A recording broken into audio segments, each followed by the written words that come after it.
So hello everyone. Class 10th के विद्यार्थी, आप लोगों के लिए आज एक बहुत ही शानदार वीडियो लेकर आए हैं, जिसमें आज हम जो है दूसरा, इससे पहले हम एक जो है विज्ञान का प्रीवियस ईयर क्वेश्चन पेपर का वीडियो अपलोड कर चुके हैं। बहुत सारे बच्चों ने देखा, बहुत सारे बच्चों ने कमेंट्स किया, बहुत प्यारे प्यारे कमेंट्स आए हैं कि सर ये हम वीडियो हमारे लिए बहुत हेल्पफुल है और जो है इससे हमें काफ़ी हेल्प मिल रही है, आगे ऐसी वीडियो हमें प्रोवाइड करें। तो आपके बिना पर जो है ये दूसरी वीडियो होगी, जिसमें हम जो है दूसरे मॉडल पेपर की चर्चा करेंगे। ये जो है प्रीवियस ईयर 2022 का क्वेश्चन पेपर है। और 2023, मैं बार बार बताता चल रहा हूँ कि 2023 से जो है आपका OMR शीट लागू हो गई थी। और जैसे ही आप परीक्षा के थोड़े से नज़दीक होंगे ना, यानी परीक्षा से 4-5 दिन पहले आपको हम OMR शीट भरना बता देंगे, किस प्रकार से आप OMR शीट भरें ताकि आपको परीक्षा में गलती ना करें। और जो है यदि आपने OMR शीट भरने में गलती की तो आपका जो है आपकी कॉपी चेक नहीं होगी, ठीक है ना। तो उसको बहुत ही सावधानीपूर्वक भरना है। आइए आज इस प्रीवियस ईयर के क्वेश्चन पेपर को देखते हैं। इसमें जो है 2022 में ये जो है OMR शीट लागू नहीं थी तब का क्वेश्चन पेपर, लेकिन सारे क्वेश्चन वही हैं, बस आपके 20 बहुविकल्पी बढ़ जाते हैं और सारे प्रश्न ऐसे ही रहते हैं।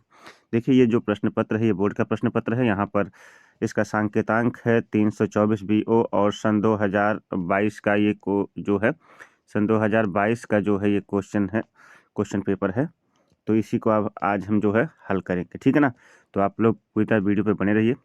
चैनल पर नए हैं तो सब्सक्राइब जरूर कर लीजिएगा, वीडियो को लाइक कर दीजिए और बेल आइकन को तुरंत जरूर ऑन कर लीजिए। यदि आपको क्लियर दिखाई नहीं दे रहा है तो वीडियो की क्वालिटी ज़रूर बढ़ा लीजिएगा और सुनने के लिए हेडफोन का इस्तेमाल ज़रूर करिएगा। चलिए बेहतर पढ़ाई के लिए आगे बढ़ते हैं। कुछ यहाँ पर समय आपके जो है निर्देश कुछ पढ़ते हैं। समय यहाँ पर देखिएगा 3 घंटे 15 मिनट का आपका टाइम होगा। 3 घंटे 15 मिनट का आपका टाइम होगा और जिसमें से करा कि 15 मिनट परीक्षार्थियों को प्रश्न पत्र पढ़ने के लिए निर्धारित है। 15 मिनट जो है परीक्षार्थी प्रश्न पत्र पढ़ेंगे। निर्देश पहला, यह प्रश्न पत्र 3 खंडों में का ख गा में विभाजित है। का ख और गा में क्या है, विभाजित है, ठीक है। प्रत्येक खंड का पहला प्रश्न बहुविकल्पी है, जिसमें 4 विकल्प दिए गए हैं। सही विकल्प चुनकर उत्तर पुस्तिका में लिखे। सारे सही विकल्प को चुनना है और उत्तर पुस्तिका में क्या करना, लिख देना है। अगला, प्रत्येक खंड के सभी प्रश्न एक साथ करना आवश्यक है, ठीक है ना। नए पृष्ठ से प्रारंभ किया जाए, प्रत्येक खंड नए पृष्ठ से प्रारंभ किया जाए और सभी प्रश्नों के जो है प्रत्येक प्रश्न एक ही जो है साथ करना अनिवार्य है, ठीक है। चलिए आगे बढ़ते हैं। जैसे आपने खंड का शुरू किया तो खंड का के ही सारे प्रश्न होने चाहिए और ऐसा नहीं कि फिर उसमें लाके खंड खा का क्वेश्चन आप डाल रहे हो, ठीक है। इस तरह से जो है एक सीक्वेंस बिगड़ जाता है, कॉपी चेक करने में भी दिक्कत होती है, ठीक है। आगे बढ़ जाते हैं। चौथा, सभी प्रश्न अनिवार्य हैं। प्रश्नों के अंक को निर्धारित समूह दिए गए हैं और आवश्यकता अनुसार उत्तर की पुष्टि के लिए नामांकित चित्रों और रासायनिक समीकरण दीजिए, ठीक है ना। यानी आप चित्र जो है आपसे जो पूछा जाए आपको चित्र भी बनाना है और रासायनिक समीकरण देना है, ठीक है ना। और सभी प्रश्नों के समूह को उनके अंक दिए गए हैं। आइए पहले प्रश्न शुरुआत करते हैं इस क्वेश्चन पेपर की। देखिए किस प्रकार के प्रश्न बोर्ड में आते हैं। आपके लिए भी जो है वीडियो की क्वालिटी बढ़ा के जरूर देखिएगा। चलिए पहला प्रश्न कह रहा है कि कोई दर्पण किसी भी वस्तु का प्रतिबिंब सदैव बनाता है। दर्पण है सदैव सीधा बनाता है तो दर्पण कौन सा, समतल दर्पण है, उत्तल दर्पण है, अवतल दर्पण, समतल या उत्तल। इनमें से जो ऑप्शन सही होगा उस पर आप करेक्ट लगा देंगे, ठीक है ना। कोई भी दर्पण किसी वस्तु का प्रतिबिंब सीधा बनाता है, दर्पण कैसा है। अगला दूसरा क्वेश्चन, सामान्य आंख के लिए दूरबिंदु है। सामान्य आंख के लिए दूरबिंदु कौन सा है, 25 सेंटीमीटर, अनंत, 100 सेंटीमीटर या 50 सेंटीमीटर। इनमें से कौन सा ऑप्शन सही है आप लगा दीजिएगा। अगला क्वेश्चन, किसी चालक में 2 एम्पीयर की धारा प्रवाहित हो रही है। 2 सेकंड में चालक से गुजरने वाले आवेश की मात्रा होगी, ठीक है। तो आवेश की मात्रा क्या होगी, 2 दूना के 4 होगी। अब जो भी 4 कूलाम ठीक, Q is equal to I into T होता है ना, I इंटू टी।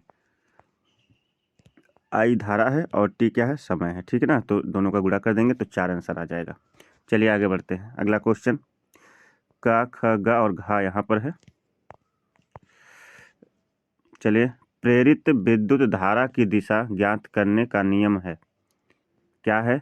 फ्लेमिंग के दाएं हाथ का नियम, पहला ऑप्शन। दूसरा ऑप्शन फ्लेमिंग के बाएं हाथ का नियम, और तीसरा ऑप्शन ओम का नियम, और चौथा ऑप्शन इनमें से कोई नहीं। जो ऑप्शन आपको सही लगे उसको आप जरूर लगाइएगा। ठीक है ना।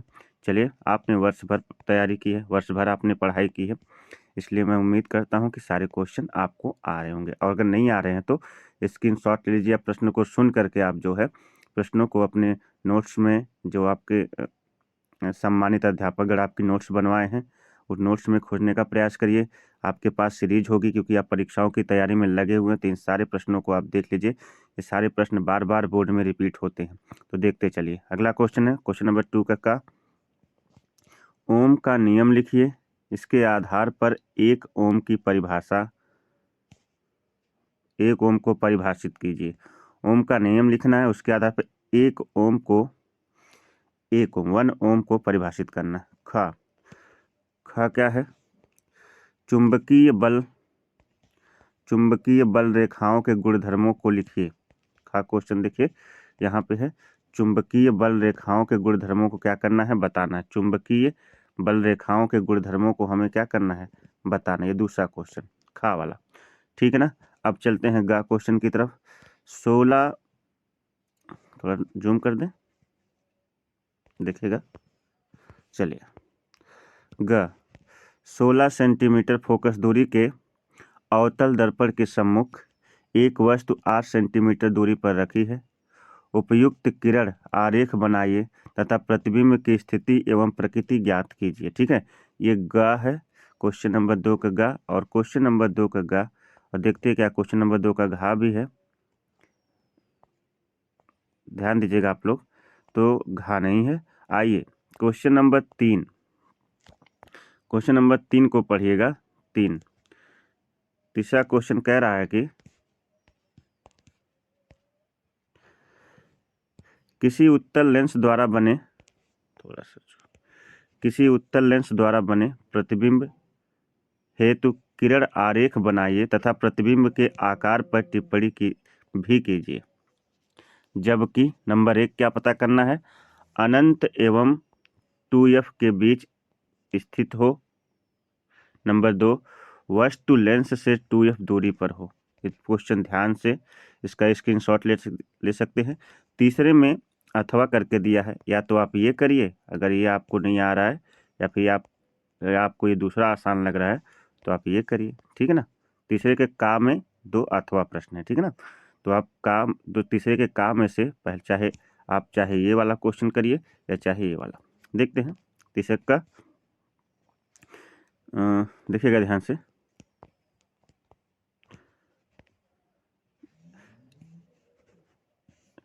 एक 20 सेंटीमीटर फोकस दूरी वाले अवतल लेंस के सामने 20 सेंटीमीटर की फोकस दूरी पर एक वस्तु स्थित है।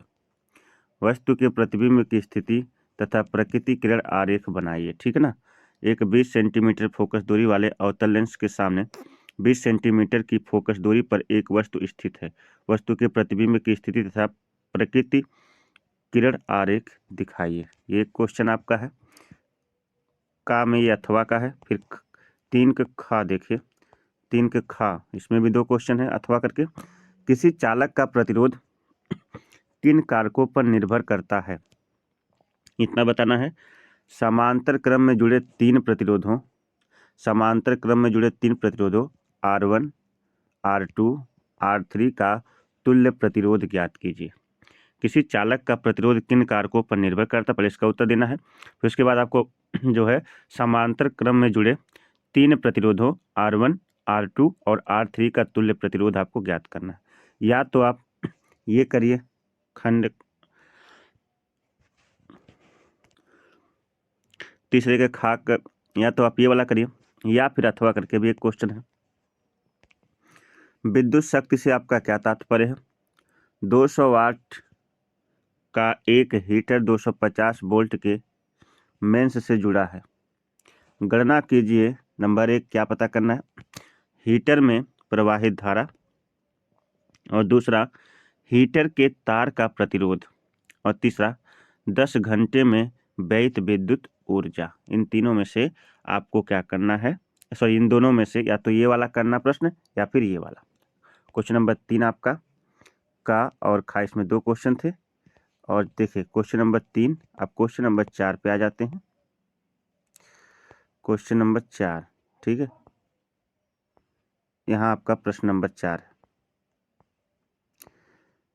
चौथा,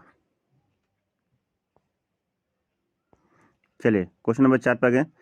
4 में भी अथवा करके 2 क्वेश्चन दिया है, अथवा करके एक क्वेश्चन है। दृष्ट धारा एक प्रत्यावर्ती धारा में क्या अंतर है? दृष्ट धारा एवं प्रत्यावर्ती धारा में क्या अंतर है? विद्युत मोटर की रचना, सिद्धांत एवं कार्यविधि का वर्णन कीजिए। ये आपका प्रश्न है और ये लॉन्ग क्वेश्चन है जो कि आपका 7 नंबर का है। दृष्ट धारा एवं प्रत्यावर्ती धारा में क्या अंतर है?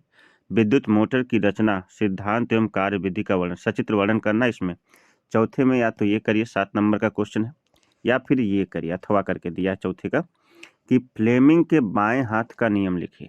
बाएं, लेफ्ट हैंड का नियम लिखना है। एक समान चुंबकीय क्षेत्र में रखे धारावाहिक चालक पर लगने वाले बल का मान किन किन बातों पर निर्भर करता है?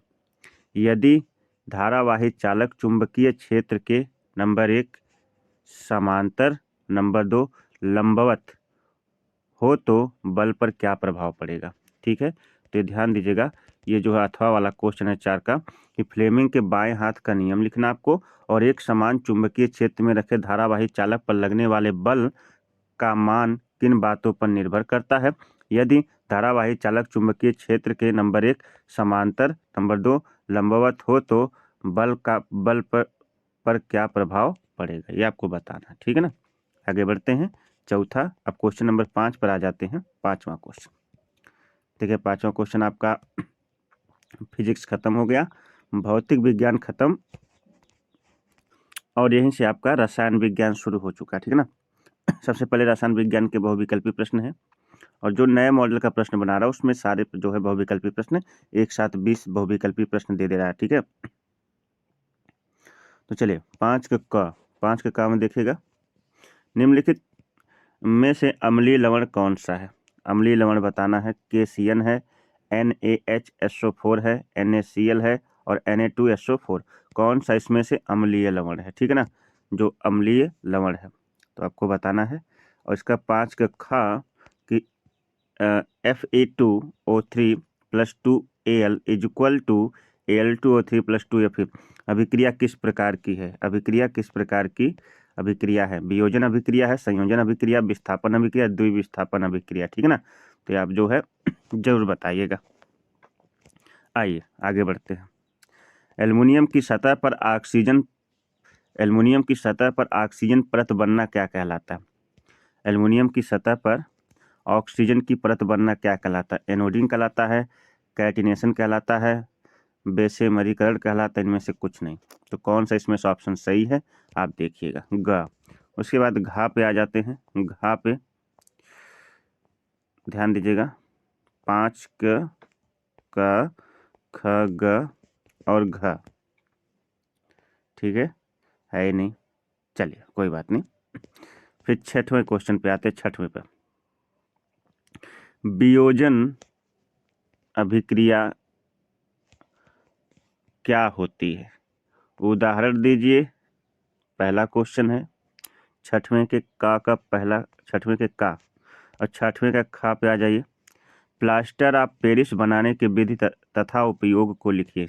6वें का खा, प्लास्टर ऑफ पेरिस बनाने की विधि तथा उपयोग लिखिए। और 6वें का गा क्वेश्चन, संक्षारण किसे कहते हैं? संक्षारण क्या है? संक्षारण के 2 उदाहरण दीजिए। ठीक है, संक्षारण क्या होता है और संक्षारण के 2 उदाहरण दीजिए। ये आपका 6वें का ग है। अब आ जाइए 7वें क्वेश्चन पर। 7वां क्वेश्चन ध्यान दीजिएगा। 7वां क्वेश्चन, निम्नलिखित का IUPAC नाम आपको बताना है। एक तो ये है, इसका IUPAC नाम, मैंने कहा ना मैं आपको सॉल्व नहीं दे रहा हूँ, मैं आपको क्वेश्चन मॉडल दिखा रहा हूँ, आप हल करने का प्रयास करिए। और हाँ, जो क्वेश्चन आपको ना आए कमेंट बॉक्स में लिख दीजिएगा, उसका हल, उसका वीडियो सहित आपको मिल जाएगा, ठीक है ना। अभी फ़िलहाल आप देखिए कि आप इन सभी प्रश्नों को हल कर पा रहे हैं कि नहीं, क्योंकि आपने वर्ष भर तैयारी की है, 10 दिन परीक्षा में रह गया है। अब आपको हल देने की यहाँ पर जो है सॉल्व देने की यहाँ पर ज़रूरत नहीं है। अब आपको क्वेश्चन दिखाने की ज़रूरत है, किस प्रकार के क्वेश्चन आ रहे हैं, और आप अपनी प्रिपरेशन, अपनी तैयारी देखिए कि आप कितने प्रिपेयर है, कितने तैयार हैं, ठीक है ना। तो दूसरी चीज़ ये है, वीडियो कैसी लगी है, लग रही है, कमेंट बॉक्स में ज़रूर लिख दीजिएगा और अपने सभी दोस्तों तक ज़रूर शेयर कर दीजिएगा, ठीक है। चलिए, नए हैं तो सब्सक्राइब कर लीजिएगा। ऐसी वीडियो जो है आपको हमेशा मिलती रहेगी कंपटीशन संबंधित। इससे आगे आप लोग 11th में जाएंगे, 11th की सारी केमिस्ट्री, फिजिक्स, बायोलॉजी की वीडियो मिलती रहेगी। और साथ ही साथ जो उसके बाद भी ये चैनल स्टडी सिविल क्लासेस आपके कंपटीशन से लेकर के आपके साथ रहेगा। यूँ कह सकते हैं कि जन्म से मृत्यु तक आपके साथ रहेगा, ठीक है। चलिए, क्वेश्चन नंबर 2 कि ये है आपका एक स्ट्रक्चर है, संरचना है, इसका आपका आईयूपीएसी नाम बताना, ठीक है। ये है CH3 CH2 CH2 Br, ठीक है। तो इसका एक आईयूपीएसी नाम बताना और एक इसका आईयूपीएसी नाम बताना, दोनों में से दोनों का आपको आईयूपीएसी नाम लिख के आना, ठीक है। और 7 का एक पहला दूसरा आईयूपीएसी था। 7 का ख, मेंडलीव की आवर्त सारणी क्या है, इसके 2 लाभ लिखिए। मेंडलीव की आवर्त सारणी क्या है, इसके 2 लाभ लिखिए। ये मेंडलीव की आवर्त सारणी के आपको लाभ बताने हैं। क्वेश्चन नंबर 8 आ जाइए। निम्नलिखित पर संक्षिप्त टिप्पणी लिखिए। संक्षिप्त टिप्पणी लिखना है। पहला है, संतृप्त तथा असंतृप्त हाइड्रोकार्बन किसे कहते हैं। संतृप्त तथा असंतृप्त हाइड्रोकार्बन किसे कहते हैं। नंबर 2, दहन तथा संकलन अभिक्रिया। दहन तथा संकलन अभिक्रिया। और तीसरा, मिसेल क्या होता है। मिसेल क्या होता है, ठीक है ना। संतृप्त हाइड्रोकार्बन, जब कार्बन के चारों तरफ जो है बराबर हाइड्रोजन जुड़े होते हैं और कार्बन का एक भी सिरा खाली नहीं होता ना, तो इसको संतृप्त हाइड्रोकार्बन कहते हैं। लेकिन जब कार्बन में, जब जो है कार्बन के साथ हाइड्रोजन के अतिरिक्त कोई अन्य क्रियात्मक समूह आके जुड़ जाता है तो उसे असंतृप्त हाइड्रोकार्बन कहा जाता है। या सिंगल बॉन्ड संतृप्त होता है, कार्बन कार्बन के बीच सिंगल बॉन्ड संतृप्त होता है और डबल बॉन्ड क्या होता है, असंतृप्त। इसमें ना एल्केन संतृप्त होता है, एल्कीन और एल्काइन क्या होते हैं, असंतृप्त होते हैं। ये 8 का एक संतृप्त तथा असंतृप्त हाइड्रोकार्बन क्या होता है लिखिए। अभी दहन तथा संकलन अभिक्रिया लिखिए। और सी मिसेल, या तो ये तीनों करिए, ध्यान दीजिएगा, या तो आप ये तीनों कर लीजिए 8 का। अगर ये नहीं आ रहा है तो अथवा करके भी क्वेश्चन, आइए देखते क्या अथवा करके 8वें का क, अथवा करके का वाले क्वेश्चन करिए।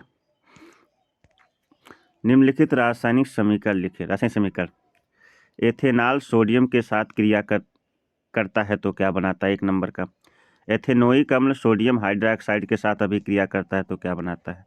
तीसरा, एथेनोइक अम्ल सोडियम कार्बोनेट के साथ क्रिया करता है तो क्या बनाता है, ठीक है।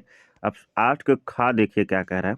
8 का खा है, एथेनोइक अम्ल के 2 उपयोग लिखिए। एथेनोइक अम्ल, एथेनोइक अम्ल जानते किसे कहते हैं, एसिटिक अम्ल को कहते हैं, यानी सिरका को कहते हैं। इसके 2 उपयोग लिखिए। और दूसरा है 8 के खा का दूसरा, अम्ल व क्षारक परस्पर कैसे अभिक्रिया करते हैं, समीकरण देकर समझाइए। अम्ल व क्षारक परस्पर कैसे अभिक्रिया करते हैं। अम्ल व क्षार की रासायनिक अभिक्रिया से लवण तथा जल बनता है और इसे उदासीनीकरण अभिक्रिया कहते हैं, ये आपने पढ़ा होगा, ठीक है। आइए 9वां क्वेश्चन पे चलते हैं। क्वेश्चन नंबर 9, यहाँ से आपका खंड 7 शुरू हो जाता है और जहाँ से आपका जो है शुरू हो जाती है क्या, बायोलॉजी। यहीं से आपका बायोलॉजी शुरू हो जाती है, ठीक है। सारे प्रश्नों को ध्यान से देखिएगा और हल करने का प्रयास करिएगा।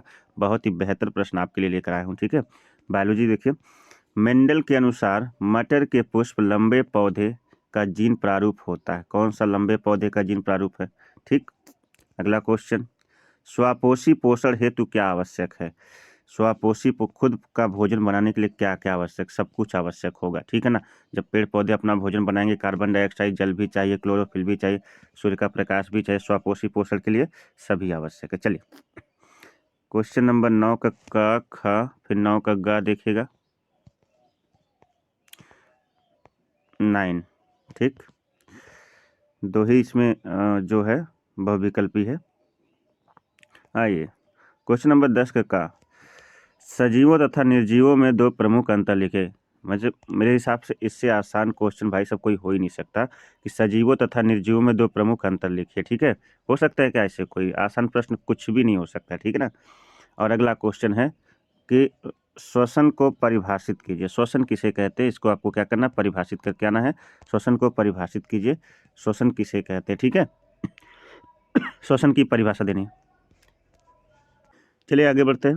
अगला क्वेश्चन, खुले रंध्र का नामांकित चित्र बनाइए। स्टोमेटा का चित्र बनाना आपको। पत्ती का रंध्र इस प्रकार से होता है, जो खुलता है इस प्रकार से, उसी का आपको क्या करना है, चित्र बना देना है स्टोमेटा का।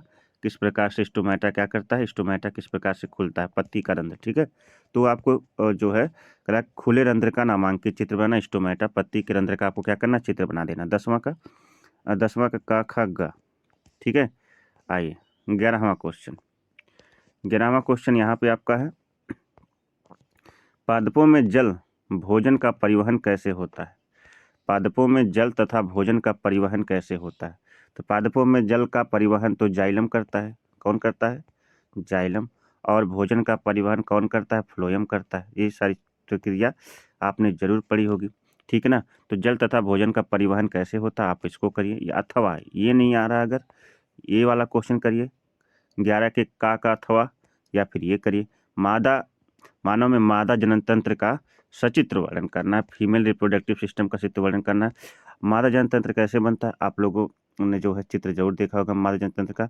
कुछ ऐसे करके आपने बनाया भी होगा ना, ऐसे करके फिर यहाँ पे ऐसे करके आपने बनाया भी होगा। यहाँ पे आपने अंदाज से दिखा दिया होगा, कुछ इस प्रकार से करके बना होगा ना, ठीक है। चलिए, फीमेल रिप्रोडक्टिव सिस्टम जो है बनाया जाता है, ठीक। फिर यहाँ पे 1 सेकेंड बस, चलिए देख लीजिए। यहाँ पे ऐसे करके बना दिया जाता है, फिर यहाँ पे अंडाणु दिखा दिया जाता है, ठीक। फीमेल रिप्रोडक्टिव सिस्टम इस प्रकार से बन जाता है। चलिए आगे बढ़ते हैं। फिर देखिए आगे देखिएगा, मादा जनन तंत्र का नामांकित चित्र आपको बना के आना है। नामांकित चित्र आपको बना, सचित्र वर्णन करना है। फिर जो है 11 का ख, गुणसूत्र किसे कहते हैं। मानव में लिंग निर्धारण की प्रक्रिया का वर्णन कीजिए। गुणसूत्र जो लिंग का निर्धारण करते हैं और हर प्राणी में अलग अलग होते हैं। मनुष्य के शरीर में कुल 46 गुणसूत्र पाए जाते हैं। 46 गुणसूत्र क्या होते हैं, मनुष्य के शरीर में पाए जाते हैं। और दूसरी चीज़ ये है, आप यहाँ पे ध्यान दीजिएगा कि लिंग निर्धारण का मतलब होता है एक्स जो है ये मादा के लिए इस्तेमाल होता है, और एक्स वाई किसके लिए, नर के लिए इस्तेमाल होता है। तो ये एक्स वाई नर और मादा का जो चयन करना होता है ना, उसे ही लिंग निर्धारण कहते हैं। मैं लगा सॉल्व बताने नहीं आया, वहाँ पे क्वेश्चन करवाने आया, ठीक है। 11 का खा का अथवा क्वेश्चन, या तो इसे करिए या फिर इसे करिए। अपशिष्ट उत्पाद क्या होते हैं, अपशिष्ट उत्पाद क्या होते हैं। और जैव निम्नीकरण में विविध उपायों को लिखिए। अपशिष्ट निर्माण क्या होते हैं, इन्हें निम्नीकरण की विविध विधियों का उल्लेख कीजिए, ठीक है। फिर आगे देखिएगा, अपशिष्ट उत्पाद क्या है और इसके निम्नीकरण के विविध उपाय। अपशिष्ट मतलब बेकार पदार्थ क्या है, और इसे समाप्त करने के लिए इसे निम्नीकरण मतलब इसे खत्म करने के लिए, इसे कम करने के लिए, इसे समाप्त करने के लिए आप क्या उपाय करेंगे, ठीक है ना। इसके बाद 12वां क्वेश्चन, जो कि इस प्रश्न पत्र का अंतिम क्वेश्चन है, 12वां, कि पर्यावरण को परिभाषित कीजिए। पर्यावरण किसे कहते हैं। एक अच्छे पर्यावरण हेतु प्राकृतिक संसाधनों के समुचित संरक्षण, पर्यावरण को बचाने के बारे में चर्चा कीजिए। या तो ये करना, ठीक है ना, ये आपका पर्यावरण चैप्टर से है। अथवा करके 12 का अथवा, ऊर्जा के परंपरागत तथा गैर परंपरागत स्रोतों को बताइए। ऊर्जा के परंपरागत स्रोत और गैर परंपरागत स्रोतों के बारे में बताइए। तो ये रहा आपका आज का क्लास 10th का विज्ञान का दूसरा जो है क्वेश्चन पेपर बोर्ड का, जो कि हमने आपको इन सारे प्रश्नों को दिखा दिया है। आप इत्मीनान से सारे प्रश्नों का स्क्रीनशॉट ले लीजिए, ठीक है ना। उसके बाद जो है वीडियो को रोक के स्क्रीनशॉट ले लीजिए और सारे प्रश्नों को हल करने का प्रयास करिएगा। और जो प्रश्न आपको ना आए, कमेंट बॉक्स में ज़रूर लिख कर बताइएगा। उन सभी प्रश्नों के जवाब मैं देने का प्रयास करूँगा, ठीक है ना। उसके लिए एक सेपरेट वीडियो बना दूंगा, जहाँ से आपको आपके प्रश्नों के हल मिल जाएंगे पूरी तरह से, और व्यवस्थित तरीके से और विस्तृत तरीके से।